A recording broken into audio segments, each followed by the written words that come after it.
Assalomu alaykum, hurmatli obunachilarimiz. Bugun 9-may sizlarga Jetower Restyling avtomatidan geldi. Mexanikinden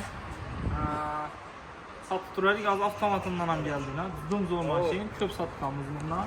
Jetower Restylingning full varianti avtomat korobkasi bir qator ko'rib chiqamiz. Qora svet chiroyli bo'ladi bu mashina. Demak, balonlar заводской balon. 2023-yilda ishlab chiqarilgan mashinamizning paroklari bor. Бескучный доступ, электронный сиденье. Машина zo'r, 7 местalik mashin, panorama lyuklari bor.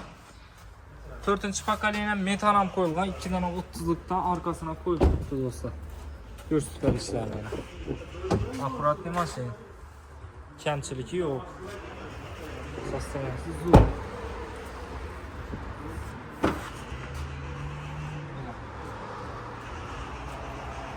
Otuzluk metan koyulup turibdi. Xohlasizlar silinlarni ham qo'shib beramiz ama. Metandan, benzindan zo'r yuradi. Biz benzin rasxod ham kam bularni. 6 litr yeydi ko'pi bilan. Bahosi 285 million so'm, 23-yil mashin, toza mashin, metan gazlari bor. Demak, 13.000 kilometr yuribdi.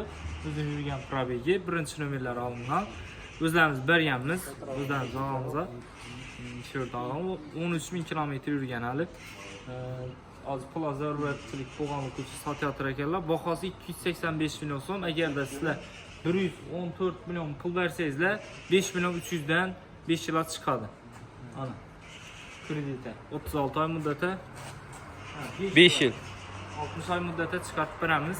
Barter bor, avtokredit bor. Наличие bo'lsa ustunda yana kamisi bor, ustunda qaytib beramiz.